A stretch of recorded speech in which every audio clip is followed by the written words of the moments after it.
اعوذ باللہ من الشیطان الرجیم بسم اللہ الرحمن الرحیم اللہم صلی علی سیدنا محمد معدن الجود والکرم وآلہ وسلم۔ سامعین و ناظرین اکرام، السلام علیکم ورحمۃ اللہ وبرکاتہ۔ ایک سوال آیا ہے کہ کعبہ کیا ہے؟ دیکھیں، کعبہ کا پہلے آپ جان لیں کہ کعبے کا مطلب کیا ہے۔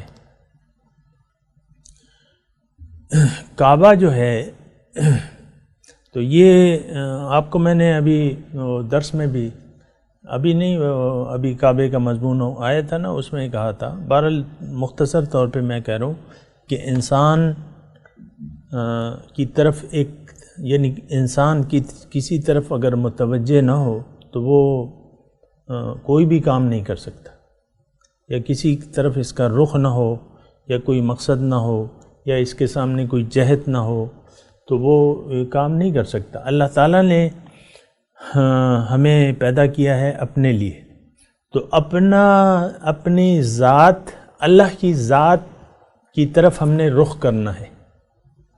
جیسے کہ ہم کہتے ہیں نا کہ انی وجہت وجہی للذی فطر السماوات والارض حنیفا وما انا من المشرکین، میں نے اپنا رخ پھیر لیا ہے اس ذات کی طرف اور میں یکسو ہوں۔ تو اللہ کی طرف رخ پھیرنا ہمارا یعنی اللہ کا حق ہے کہ ہم اس کی طرف رخ پھیر کے زندگی گزاریں اور اس کے راستے پر چلیں اور اس کو منزل بنائیں۔ اب اللہ تعالیٰ نے ہمیں آسانی کے لیے ہمیں جہد دی ہے،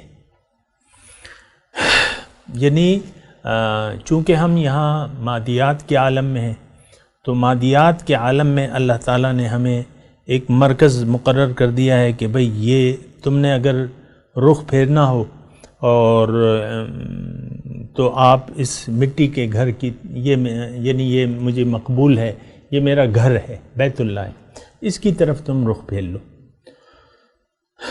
اور وَلِكُلٍّ وِجْهَةٌ هُوَ مُوَلِّيهَا فَاسْتَبِقُوا الْخَيْرَاتِ، اصل تو نیکی ہے، لیکن نیکی کے لیے ایک رخ ہونا چاہیے، تو آپ نیکی کرنے کے لیے آپ کا ایک رخ کا تعین ہے۔ لیکن ایک اس میں اور بات ہے کہ دیکھیں کعبہ کیا ہے، یہ بیت اللہ ہے۔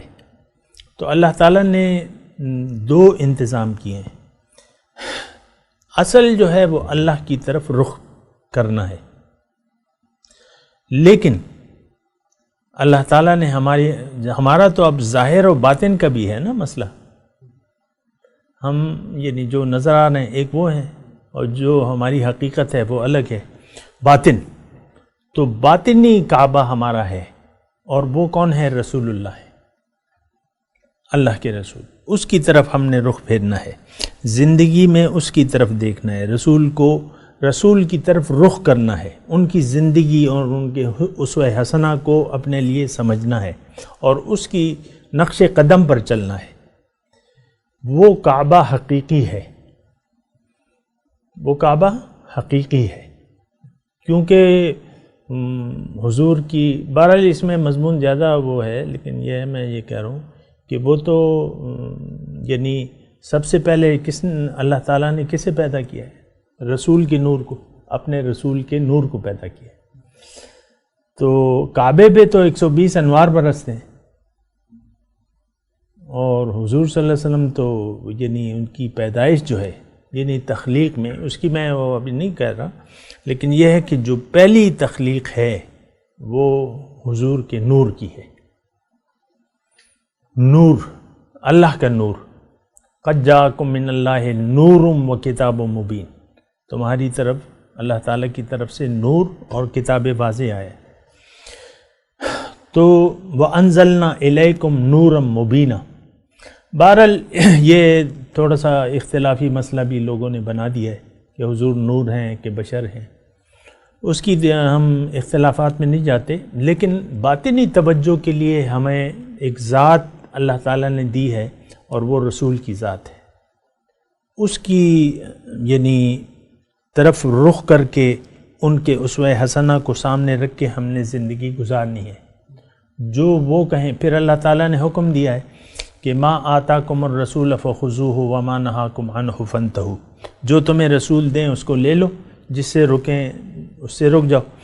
تو ایک کعبہ کیا ہے؟ مرکز نگاہ، یہ آپ بات نوٹ کر لیں، مرکز نگاہ۔ رخ، بس یہ اس میں کوئی زیادہ اتنی نہیں. کعبہ مطلب یہ ہے. ہم پہلے چھوٹے تھے تو کہتے تھے نا، درخواست لکھتے تھے، بچہ پڑھ رہا ہے ہاسٹل میں، قبلہ و کعبہ والد صاحب. تو کعبہ والد کو کہتے تھے نا، قبلہ و کعبہ. تو بہرحال اس میں اتنا وہ نہیں ہے، لیکن قبلہ کیا ہے کہ جس طرف آپ کا رخ ہو. آج ہمارا قبلہ دنیا ہے، رخ دنیا کی طرف ہے. اللہ تو رخ نہیں ہے، اللہ کی طرف تو رخ نہیں ہے. کعبہ کیا ہے؟ مرکز نگاہ، رخ. یہ تھوڑا آسان ہے یہ بات. رخ آپ کا جس طرف ہے وہی آپ کا کعبہ ہے. آپ کا رخ جس طرف بھی ہے تو وہ آپ کا کعبہ بھی وہی ہے. اللہ کی طرف رخ ہے، رسول کی طرف رخ ہے، تو آپ کا رخ صحیح ہے، یعنی اللہ کی طرف ہے. کعبہ کی نسبت اللہ کی ہوتی ہے نا، اور رسول کی نسبت بھی اللہ تعالیٰ کی طرف ہوتی ہے. تو کعبے جو ہیں ایک تو ظاہری ہے لیکن ایک باطنی ہے، اور جو باطنی کعبہ ہے وہ ظاہری کعبہ سے بڑھ کے ہے. حضور فرما رہے ہیں کعبے کو مخاطب کر کے کہ اے کعبے، آپ مجھے بہت زیادہ عزیز ہیں، اللہ کے گھر ہیں، لیکن اللہ کی قسم کہ ایک مومن کے دل کے برابر نہیں. اب مومن کا دل کعبے سے بڑھ گیا، پھر رسول، اس کے بارے میں آپ سوچیں رسول کی کتنی وہ ہے، یعنی اہمیت ہے، کعبے سے کتنی زیادہ اہمیت ہو گئی. تو اصل میں یہ ہے کہ ہم نے اپنا رخ پھیرنا ہے اللہ کی طرف، اور پھر آپ نے اپنا رخ پھیرنا ہے رسول کی طرف. آپ کو اب اللہ کی نشانیوں کی ضرورت ہے. یہ کعبہ جو ہے یہ نشانی ہے اللہ کی. اسی طرح جو اللہ کے بندے ہیں یہ کیا ہے؟ یہ اللہ تعالیٰ کی نشانیاں ہیں. اب یہاں پہ اگر یعنی آپ کو اللہ تک اگر آپ نے پہنچنا ہے تو اللہ کی نشانیوں کے ذریعے آپ پہنچیں گے. وہ پشتو میں ایک مثال ہے نا کہ خدای چا لیدل نے دے ہو په قدرتو نے پیجنی.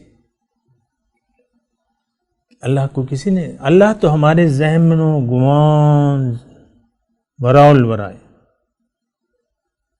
اللہ وہ ہے جو ہماری سوچ میں آ ہی نہیں سکتا. اب ظاہر ہے مطلب اب ہمیں تو کوئی رخ چاہیے نا، ہمیں تو کوئی نشانی چاہیے نا. تو کعبہ ہے نشانی، پھر رسول اللہ ہے اللہ کی نشانی ہے کہ نہیں. پھر انسان کامل جو ہے یہ اللہ تعالیٰ کی نشانی ہے. اگر آپ نے اللہ کی طرف بڑھنا ہے اور اللہ کے اپنے آپ کو حوالے کرنا ہے تو آپ انسان، ایک کامل انسان کے اپنے آپ کو حوالے کر دیں. یعنی جو کامل انسان ہے وہ، اگر آپ اللہ کی چاہت ہے اور اللہ کے ایک اللہ پہ اپنے آپ کو بیچنا چاہتے ہیں ایک بات، تو اس کے لیے آپ کو انسان کی ضرورت ہے. یا اپنے آپ کو بیعت کے بعد اپنے آپ کو اللہ کے حوالے کرنا چاہتے ہیں کہ اس کا حکم اور اللہ کے حکم میں کوئی فرق نہ ہو. جب فرق ہو گیا تو وہ تو شرک ہو گیا. اگر آپ کا جو وہ ہے وہ باطنی کعبہ ہے، یا انسان کامل کی میں بات کر رہا ہوں، انسان کامل کو آپ نے ڈھونڈنا ہوگا ایسا جس کا قول اللہ کا ہو، جس کا عمل رسول کا عمل ہو. آپ سمجھ رہے ہیں؟ جس کا قول اللہ کا ہو.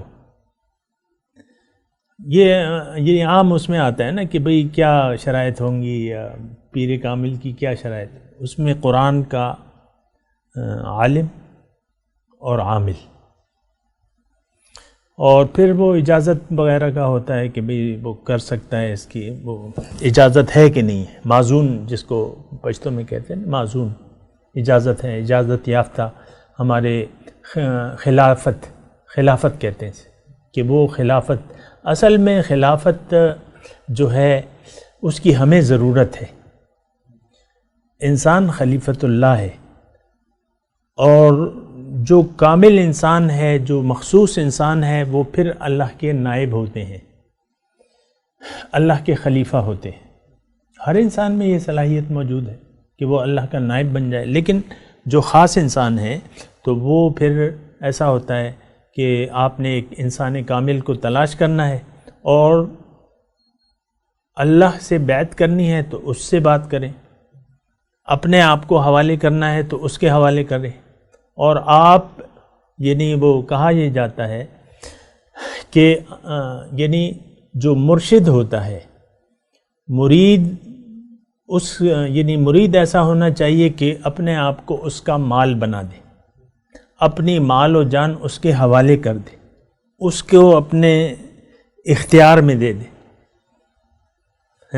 اس کو اپنے اختیار میں دے دے، جاؤ بھئی جنگ پہ چلے جاؤ، جنگ پہ چلے گئے، جان کی بازی دے دی، جان حوالے کر دی اللہ تعالیٰ کی۔ وآخر دعوانا ان الحمدللہ رب العالمین۔ مولاي صل وسلم دائما ابدا على حبيبك خير الخلق كلهم